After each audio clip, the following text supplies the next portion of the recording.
Good morning all of you. Class 12th geography में आज हमारा जो चैप्टर स्टार्ट होगा वो चैप्टर 13 नंबर का जो चैप्टर है भारत की जनसंख्या वितरण घनत्व और वृद्धि, इसके बारे में आज देखते हैं अपन। कल हमारा जो पर्यावरणीय समस्याएं और समाधान था वो टॉपिक कंप्लीट हो गया था, तो आज हम पढ़ते हैं जनसंख्या वितरण घनत्व और वृद्धि भारत के संदर्भ में। किसी भी राष्ट्र का विकास उसके प्राकृतिक और मानवीय संसाधनों पर निर्भर करता है। तो अपन कोई भी राष्ट्र होता है तो वो दोनों ही चीज़ें हैं कि प्राकृतिक के साथ साथ मानवीय संसाधन हमारे पास दो प्रकार के होते हैं। एक तो अपन मानते हैं जो प्रकृति अपने को उपलब्ध करवाती है, दूसरा होता है मानवीय संसाधन, वो होते हैं जो मानव द्वारा निर्मित किए जाते हैं। और इन दोनों ही संसाधनों का उपभोग जो है वो कौन करता है?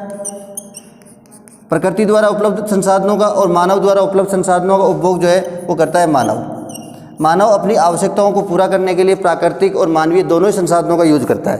तो किसी भी देश का विकास इसी स्तर से पता लगता है कि उसके पास कितने संसाधन उपलब्ध है।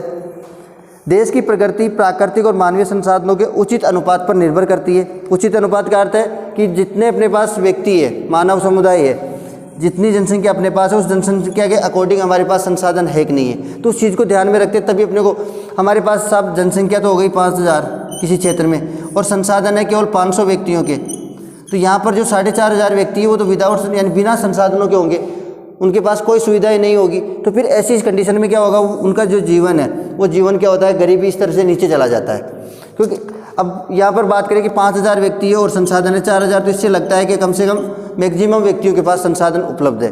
कुछ व्यक्ति ऐसे जिनके पास संसाधन नहीं है। तो मानवीय और प्राकृतिक दोनों ही प्रकार के संसाधन, प्राकृतिक संसाधन तो जो प्रकृति से अपन प्राप्त कर रहे हैं वो संसाधन वहाँ पर पर्याप्त मात्रा में है कि नहीं है। मानव कोई भी वस्तु का निर्माण करता है वो किसके लिए करता है? मानव के लिए। मानव स्वयं भी मानव भी एक संसाधन है, क्योंकि मानव क्या करता है, सारी मशीनों को जो मशीनरीकरण होता है उसको चलाने का काम कौन करता है? मानव। अगर मानव इसमें अपना योगदान नहीं देता है तो ये संसाधन अपने आप के काम में आगे नहीं आ सकते। तो मानव भी क्या करता है, संसाधनों का निर्माण करता भी है। भारत का क्षेत्रफल विश्व के क्षेत्रफल का कितना है? 2.4%। संपूर्ण विश्व के 2.4% भाग पर फैला हुआ है भारत। परंतु यह विश्व की कितनी जनसंख्या निवास करती है? 17.5% जनसंख्या। विश्व की जनसंख्या का केवल भारत की जनसंख्या को प्रतिशत में देखें तो 17.5% जनसंख्या भारत में निवास करती है संपूर्ण विश्व की। और क्षेत्रफल कितना है? 2.4%। विश्व के क्षेत्रफल का 2.4%। और ये विश्व की जो टोटल जो पॉपुलेशन है, जनसंख्या है, उसका 17.5% कहाँ पर निवास करते हैं? भारत में। चीन के बाद भारत 121.01 करोड़ यानी 2011 की जनगणना के अनुसार ये हमारी भारत की आबादी है कि जनसंख्या के साथ विश्व का दूसरा सबसे अधिक आबादी वाला राष्ट्र बताया गया। संसाधनों की अपेक्षा जनसंख्या, अब संसाधन जो हमारे पास उपलब्ध है उन संसाधनों की अपेक्षा जनसंख्या का घनत्व अधिक होने पर प्राय राष्ट्र के आर्थिक विकास की दर क्या होगी? अभी यहाँ पर इन्होंने क्या है कि हमारे पास संसाधन जितने हैं उन संसाधनों से अगर जनसंख्या बढ़ेगी तो संसाधन ऑटोमेटिक क्या होंगे, पब्लिक के पास कम पड़ेंगे। अब संसाधन प्राप्त नहीं होंगे। जैसे अपन बात करें और ज़्यादा इंपॉर्टेंट 3 चीज़ें अपने लिए इंपॉर्टेंट होती है मानव के लिए, जीवन जीने के लिए: रोटी, कपड़ा और मकान। ये महत्वपूर्ण मूलभूत आवश्यकताएं होती है, रोटी, कपड़ा और मकान। यानी ये तो सभी को, इस 3 आवश्यकताएं तो सभी की पूरी होनी चाहिए, तभी वो इस धरातल पर जीवन जी सकता है। अब ये तीनों आवश्यकताएं भी अगर किसी व्यक्ति की पूरी नहीं हो रही है तो उसका पोषण स्तर क्या होगा? डाउन होगा और वो कई बीमारियों का शिकार होकर मृत्यु को प्राप्त हो जाता है। तो ये तीनों आवश्यकताएं तो उसकी पूरी होना जरूरी है। अब जनसंख्या लगातार बढ़ रही है लेकिन हमारे पास खाद्यान्न जो है, खाद्यान्न अपन बोलते हैं जो खाने योग्य, जैसे गेहूँ का उत्पादन है। अब गेहूँ का उत्पादन तो हमारे पास सीमित है और जनसंख्या लगातार बढ़ रही है। तो इस कंडीशन में क्या होगा, लोगों को पर्याप्त मात्रा में पोषण नहीं मिलेगा, खाद्यान्न नहीं मिलेगा। तो ये चीज़ें, ये समस्याएं उत्पन्न होती है बाद में धीरे धीरे। तो जनसंख्या के साथ विश्व का दूसरा अधिकतम आबादी वाला देश, सारी संसाधनों की अपेक्षा जनसंख्या का अधिक घनत्व होने पर प्राय राष्ट्र के विकास की जो दर है वो भी क्या हो जाएगी? कम हो जाएगी। आर्थिक विकास की दर धीमी होगी। भू क्षेत्रीय संसाधनों की तुलना में भारत की जनसंख्या अनुकूलतम सीमा को पार कर विस्फोटक स्थिति तक पहुंच गई है। विस्फोटक का अर्थ है हमारे पास संसाधन सीमित रह गए और हमारी जनसंख्या में कई विस्फोटक रूप से परिवर्तन हुआ और बहुत ज़्यादा आबादी बढ़ गई। भारत जैसे विकासोन्मुख विकास की और विकासशील राष्ट्र जिसे तभी तो बोलते हैं अपन, भारत एक विकासशील राष्ट्र है जो आज भी अपने विकास को आगे बढ़ाने का प्रयास कर रहा है। विकासोन्मुख देश के लिए बढ़ती हुई जनसंख्या, अब ये समस्याएं क्या होती है, कोई भी विकासशील जो राष्ट्र होता है उस विकासशील राष्ट्र के लिए सबसे बड़ी समस्याएं कौन कौन सी होती है? एक विकासशील जो राष्ट्र है उसके लिए आने वाले समय में जो समस्या है उन समस्याओं का पहले पता किया जाता है, जिसमें सबसे बड़ी जनसंख्या बढ़ेगी तो सबसे ज़्यादा क्या बढ़ेगी? बेरोजगारी। ये भी एक समस्या।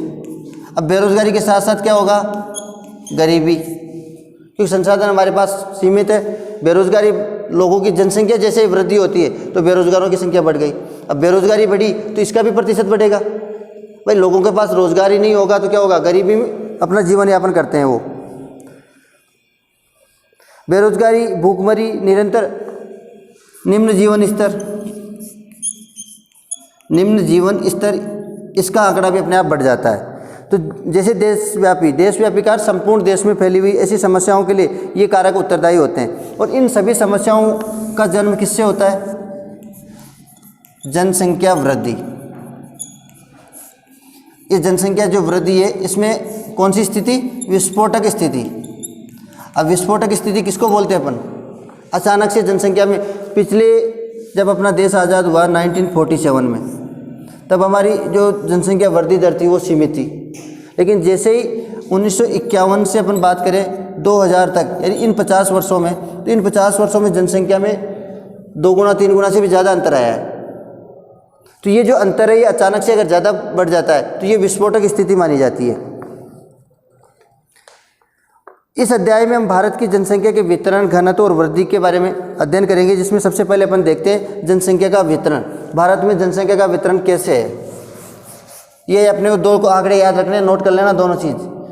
विश्व की कुल जो भूमि है, क्षेत्रफल है, वो भारत का कितना है? विश्व की भूमि का 2.4%। और भारत में कितनी, विश्व की आबादी कितने प्रतिशत निवास करती है? 17। तो अपन बात करते हैं जनसंख्या वितरण, यानी जनसंख्या का फैलाव।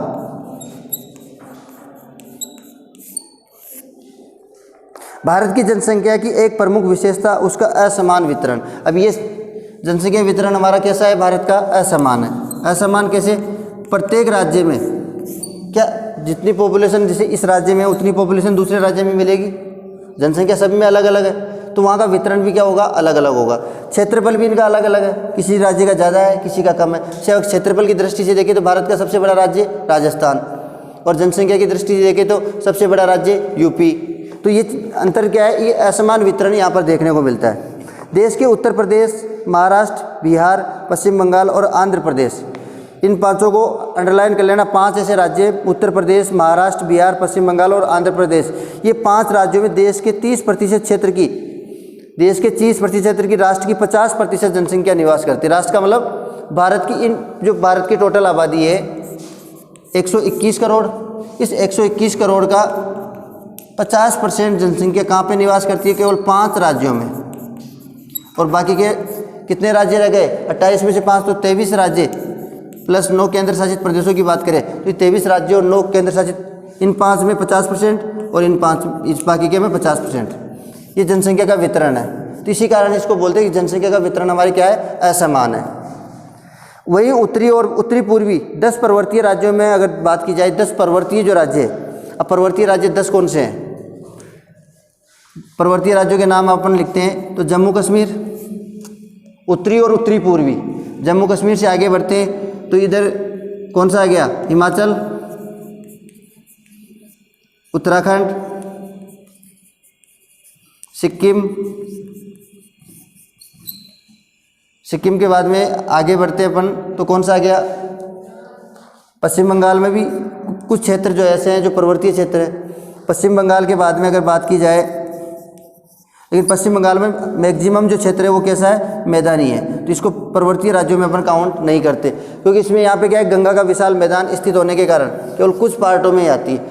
तो केवल पर्वतीय राज्यों में 4 के बाद में बात करें अरुणाचल, भूटान अपना स्टेट है क्या? अरुणाचल के बाद में असम, मेघालय, त्रिपुरा,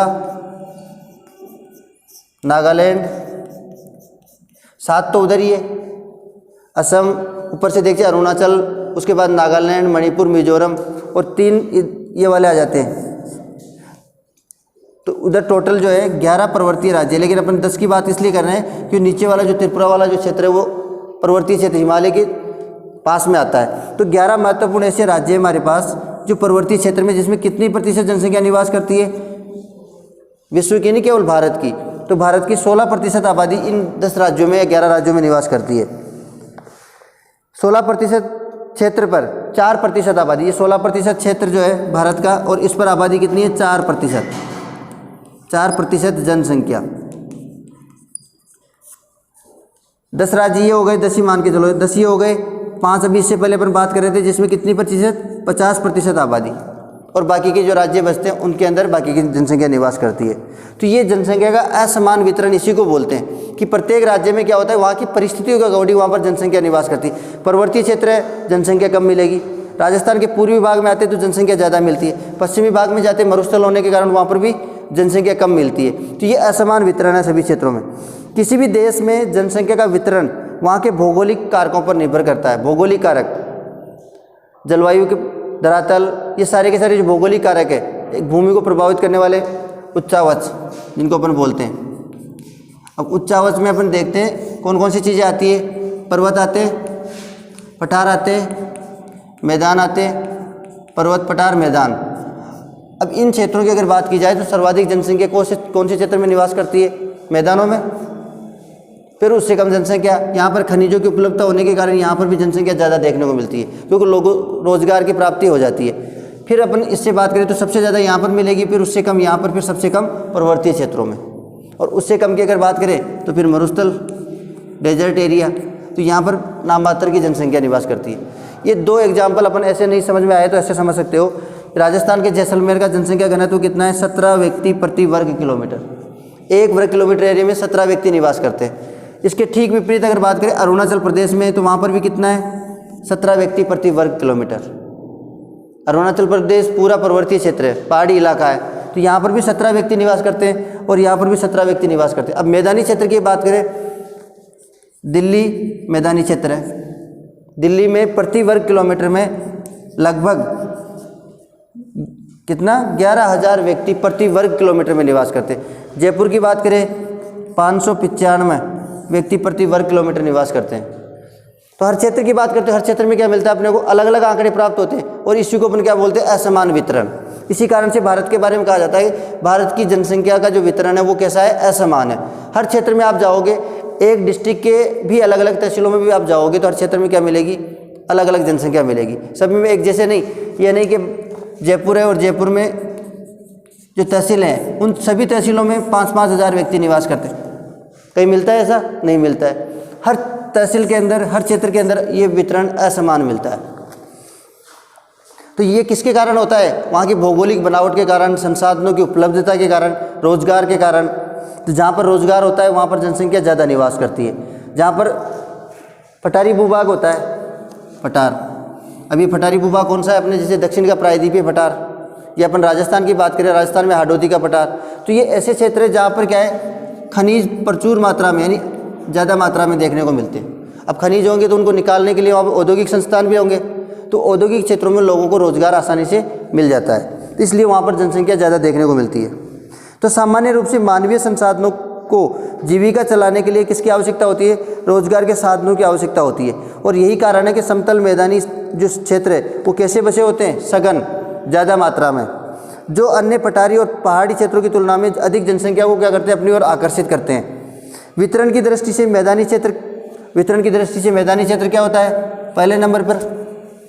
उसके बाद में अगर बात करें तो पठारी क्षेत्र दूसरे पे, पर्वतीय क्षेत्र तीसरे पे, मरुस्थलीय क्षेत्र चौथे नंबर पे। तो अगर आप लोगों को ये जो शब्द लिख रहे हैं अपन, प्रथम, द्वितीय, तृतीय, इसमें आपको अगर चॉइस दी जाए कि आप इन चारों क्षेत्रों में से किस क्षेत्र में रहना पसंद करेंगे, तो आपके पास चॉइस क्या होगी, मैदान, जहाँ पर अपने को न पर्वत चढ़ना पड़ता है न पहाड़ चढ़ना पड़ता है। दूसरा पठारी भूभाग, अब यहाँ पर हो सकता है आपके लिए यहाँ पर ऑप्शन खत्म हो गया और दूसरा ऑप्शन दिया जाए, केवल ये ऑप्शन हटा करके 3 ऑप्शन दिए जाए कि आप कौन से क्षेत्र में रहना पसंद करोगे। अगर आपको यहाँ पर, तो आप फिर उसमें कौन सी चूज़ करोगे, पठार। पठार क्यों करोगे, क्योंकि कम से कम आपको रोजगार की प्राप्ति हो जाएगी। तो रोजगार की प्राप्ति के चक्कर में अपन यहाँ जाते हैं। फिर ये भी ऑप्शन आपके पास समाप्त कर दिया जाए कि आप पर्वतीय और मरुस्थलीय क्षेत्र में कौन से क्षेत्र में रहना पसंद करोगे। अब मरुस्थलीय क्षेत्र में तो कोई रोजगार है नहीं, पर्वतीय क्षेत्रों में कम से कम कुछ रोजगार तो मिलेगा। तो आप इस मरुस्थलीय क्षेत्र में क्या होता है, दूर दूर तक पीने का पानी नहीं मिलेगा। व्यक्ति को आवश्यकता होती है पानी की, तो यहाँ पर वो पानी आपको आसानी से मिल जाता है पर्वतीय क्षेत्रों में। तो आप इस कारण से इस क्षेत्र को छोड़कर आप किसको चुनते हो? पर्वतों को। तो अपनी वरीयता अपन स्वयं अगर अपने ऊपर लेकर देखें कि इन चारों क्षेत्रों में से हमें अगर कहा जाए कि आप किस क्षेत्र में बसना या किस क्षेत्र में निवास करना पसंद करेंगे, तो पहली वरीयता होगी मैदान, दूसरी पठार, तीसरी पर्वत और चौथे नंबर पर आता है मरुस्थल। तो ये मानव क्या है, अपनी आवश्यकताओं को ध्यान में रखते हुए अपना निवास स्थान बनाता है। तो इसी आधार पर अपन बात कर रहे थे कि समतल मैदानी क्षेत्र जो होते हैं वो सघन बसे हुए होते हैं, जो अन्य पठारी पहाड़ी क्षेत्रों की तुलना में क्या होती है, अन्य पठारी और पहाड़ी क्षेत्रों की तुलना में इस क्षेत्र में ज़्यादा जनसंख्या निवास करती है। वितरण की दृष्टि से मैदानी क्षेत्र अपना पहला स्थान सन 2011 की जनगणना के अनुसार भारत के मध्यवर्ती मैदानी क्षेत्र जैसे कि उत्तर प्रदेश 19.96 करोड़, पंजाब 27.7 करोड़, बिहार 10.38 करोड़, पश्चिम बंगाल 9.13 करोड़ और हरियाणा 2.54 करोड़, राजस्थान 6.86 करोड़ जनसंख्या के साथ ये अब इस रूप में, क्योंकि ये सारे के सारे क्षेत्र कहाँ है, अधिकतर मैदानी क्षेत्र में, तो यहाँ पर जनसंख्या का सघन बसावट और ज़्यादा जनसंख्या देखने को मिलती है।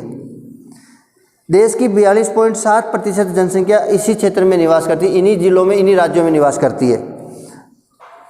जनसंख्या के वितरण में दक्षिण के पठार वाले, अब इसके बाद में दूसरे नंबर पर हम बात कर रहे हैं किसकी, पठार की, तो दक्षिण के पठार वाले राज्य दूसरे स्थान पर आते हैं। इस क्षेत्र में महाराष्ट्र पहले नंबर पे, मध्य प्रदेश दूसरे नंबर पे, कर्नाटक और आंध्र प्रदेश, ये वरीयता क्रम के अनुसार जनसंख्या अभी वर्तमान 2011 की जनगणना के अनुसार ये जनसंख्या है इनकी में। जनसंख्या का अधिकतम वितरण क्या है, शहरी क्षेत्रों में ज़्यादा देखने को मिलता है। शहरी क्षेत्र, अब शहरी से ये कोई भी पठारी भूभाग वाला जो जिला है, जैसे अपन बात करें महाराष्ट्र, अब महाराष्ट्र में जनसंख्या कहाँ मिलेगी, ग्रामीण क्षेत्रों में उनके पास रोजगार थोड़ी है। जैसे यहाँ पर कोई औद्योगिक संस्थान स्थापित हो गए तो इसके आसपास जनसंख्या बढ़ती जाएगी और ये जो क्षेत्र है वो शहरी क्षेत्र में कन्वर्ट हो जाता है।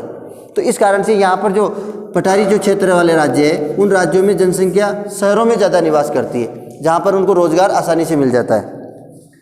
तीसरी श्रेणी पर आते हैं अब तटवर्ती मैदानी क्षेत्र भी आते हैं, ये बीच में अपन ने लिखा है ना, तो इस क्षेत्र में तीसरे नंबर पे अपन किसको बोल रहे हैं, तटवर्ती मैदानी क्षेत्र। तटवर्ती का मतलब जो समुद्र के किनारे वाले जो मैदान है, उन मैदानों में भी वहाँ पर इनको फ़ायदा क्या होता है कि वहाँ पर एक तो अपन कोई भी कृषि का उत्पादन कर सकते हैं। अगर अपने पास रोजगार नहीं भी मिलता है तो मैदानों की तरह हम वहाँ पर भी कृषि करके अपना जीवन यापन कर सकते हैं। इसलिए तीसरे नंबर पर चॉइस किसकी मानी है, तटवर्ती मैदानी भागों की। उत्तरी पूर्वी पर्वतीय राज्य, फिर उसके बाद में उत्तरी पूर्वी पर्वतीय राज्य जिनकी अपन बात कर रहे थे, जम्मू कश्मीर, हिमाचल, उत्तराखंड, सिक्किम, अरुणाचल प्रदेश, असम, इन राज्यों को अपन तीसरे नंबर पे मानते हैं। साथ ही साथ तीसरे नंबर पे और किसको माना है, तटवर्ती राज्यों को। यातायात सुविधा, अब इन क्षेत्रों के अलावा उत्तरी पूर्वी पर्वतीय राज्य, राजस्थान का पश्चिमी मरुस्थली भी इसी के अंतर्गत आ जाता है। यातायात सुविधाओं का अभाव, इन क्षेत्रों में समस्या क्या होती है, एक तो यातायात की सुविधा पर्याप्त मात्रा में नहीं मिल पाती है। प्राकृतिक और धरातलीय जो विषमता के कारण यहाँ की जनसंख्या कभी क्या होता है, कभी कभार दृष्टिगोचर होती है, कभी कभार ही यहाँ पर ज़्यादा जनसंख्या दिखाई देती है। भारत में जनसंख्या वितरण में ये जो विषमता है और क्षेत्रीय भिन्नता पाई जाती है, वास्तव में जनसंख्या वितरण अनेक प्राकृतिक, सामाजिक, आर्थिक, जनांकिकीय, राजनीतिक, ऐतिहासिक कारकों द्वारा नियंत्रित होती है। ये सारे कारक ऐसे हैं जिससे जनसंख्या का वितरण प्रभावित होता है। सारणी 13.1 में जनसंख्या के नवीनतम आंकड़े और पहलू वर्णित है, जबकि मानचित्र 13.1 में जनसंख्या के वितरण को दर्शाया हुआ है। अब आप पीछे देखोगे तो आपको एक मानचित्र दिया हुआ है, इसमें जनसंख्या का वितरण दर्शाया हुआ है। अब इसको कैसे रीड करना है, इस मानचित्र को, इसमें जो इंडेक्स दिया हुआ है संकेत, इस संकेत में देखेंगे तो जहाँ डॉट लगे हुए हैं वो तो कैसे राज्य है, सघन आबादी वाले। फिर उसके बाद में जहाँ पर लाइनिंग खींची हुई आड़ी वो कैसे, मध्यम जनसंख्या वाले। और जहाँ पर वर्ग बना रखा है, ऊपर नीचे लाइनिंग है, वो निम्न जनसंख्या वाले क्षेत्र है। तो इसमें आप देख के बता सकते हो कौन कौन से राज्य है। तो ये सघन आबादी वाले, ये डॉट वाले राज्य, ये सारे देखो मैदानी क्षेत्र, ये भी मैदानी क्षेत्र आ गया। इधर पश्चिम बंगाल का नीचे वाला पार्ट मैदानी क्षेत्र आ गया। ये समुद्र तटीय क्षेत्र, ये भी मैदानों में आ गए। तो इस क्षेत्र में तो जनसंख्या क्या रहती है, सघन। फिर उसके बाद में दूसरे नंबर पे देखते हैं आरडी लाइनिंग, तो ये पठारी राज्य जो है इनमें दूसरे नंबर पे आता है। तीसरे नंबर पे निम्न जनसंख्या वाले जैसे जम्मू कश्मीर हो गया, पर्वतीय क्षेत्र हो गया। तो पहले नंबर पे अपन किसको मान के चलते हैं, मैदान, दूसरे पे पठार और तीसरे पे अपन सब किस को शामिल करते हैं, पर्वतीय क्षेत्र और साथ ही साथ मरुस्थलीय क्षेत्र। तो तीसरे नंबर पे इन दोनों को अपन शामिल करते हैं। तो वरीयता क्रम के अनुसार ये कारक स्थान और काल के संदर्भ में परिवर्तनशील हो। स्थान और काल, स्थान का अर्थ पर्टिकुलर जो क्षेत्र है और काल का अर्थ होता है समय, समय के अनुसार इनमें परिवर्तन होता रहता है। ये भी निश्चित है कि इन कारकों का एकांकी रूप में नहीं अपितु सामूहिक रूप से प्रभाव पड़ता है। अब कोई एक व्यक्ति इस क्षेत्र से दूसरे क्षेत्र में जाता है तो उसका प्रभाव कहीं देखने को मिलता है? वो नहीं मिलता। सामूहिक रूप से इस क्षेत्र से 10-20 50 आदमी 100 आदमी ग्रुप में समूह में जब दूसरे क्षेत्र में जाते हैं, प्रभाव अपने को कब दिखाई देता है? ये 2 क्षेत्र है। अब यहाँ से एक व्यक्ति निकला और यहाँ पहुँच गया कि यहाँ की जनसंख्या में उसका कोई इफेक्ट दिखाई देगा? कोई पता नहीं चलेगा। इस क्षेत्र से एक व्यक्ति कम हुआ और यहाँ पर एक व्यक्ति प्लस हो गया, इसका प्रभाव न तो यहाँ दिखाई देगा और नहीं यहाँ दिखाई देगा। लेकिन यहाँ से उठा के एक समूह 100 व्यक्तियों का एक समूह जो यहाँ से चला और यहाँ पहुँच गया, यहाँ पर कितनी वृद्धि हुई? 100 व्यक्तियों की। ये 100 व्यक्ति यानी यहाँ पर जनसंख्या बढ़ी, इसका भी पता लग जाए। यहाँ पर जनसंख्या में कमी हुई इस चीज़ का, तो यहाँ पर भी पता लगता है और यहाँ पर भी, दोनों जगह इसका अपने को पता लगता है। तो कभी भी जनसंख्या समूह में जब प्रवास करती है, एक क्षेत्र को छोड़कर दूसरे स्थान पर जाती है, तो उसका प्रभाव उस क्षेत्र पर दिखाई देता है। किस क्षेत्र पर? जहाँ गई है वहाँ पर भी दिखाई देगा और जिस क्षेत्र को छोड़कर गई है वहाँ पर भी दिखाई देगा। अब ये 100 व्यक्ति यहाँ पर जो संसाधनों का उपयोग कर रहे थे वो संसाधन फ्री हो गए। अब यहाँ पर जो व्यक्ति पहले संसाधनों का उपयोग कर रहे थे उनका डिवाइडेशन हो गया, क्योंकि इस 100 व्यक्तियों ने भी क्या किया? उसमें अपनी उपस्थिति दर्ज करवा दी, तो इनको भी आवश्यकता होगी संसाधनों की। तो इसलिए यहाँ पर तो क्या हो गया? आबादी कैसी हो गई? सघन। और यहाँ पर आबादी कैसी हो गई? विरल। ये परिवर्तन अपने को दिखाई देता है। तो सामूहिक रूप से इसका प्रभाव पड़ता है। भारतीय अर्थव्यवस्था कैसी है? कृषि परक अर्थव्यवस्था है हमारी भारतीय अर्थव्यवस्था। अधिकतर जो व्यक्ति है वो कृषि पर डिपेंड है, कृषि पर निर्भर करते हैं। अच्छी कृषि के विकास में सहायक तत्व भी जनसंख्या वितरण को नियंत्रित करते हैं। अच्छी कृषि के विकास में जब कृषि का विकास ज़्यादा होता है, खाद्यान्न का उत्पादन ज़्यादा होता है, तो उस क्षेत्र में बाहर के व्यक्ति और आकर रहने का प्रयास करते हैं कि यहाँ पर कम से कम अपने को खाद्यान्न तो प्राप्त होगा, क्योंकि व्यक्ति को क्या होता है? खाद्यान्न की आवश्यकता सबसे ज़्यादा होती है। अब जनसंख्या वितरण को प्रभावित करने वाले जो कारक है वो नेक्स्ट वीडियो में देखेंगे। आज केवल हमारा जनसंख्या वितरण, कल पढ़ेंगे जनसंख्या वितरण को प्रभावित करने वाले कारक कौन कौन से हैं। धन्यवाद।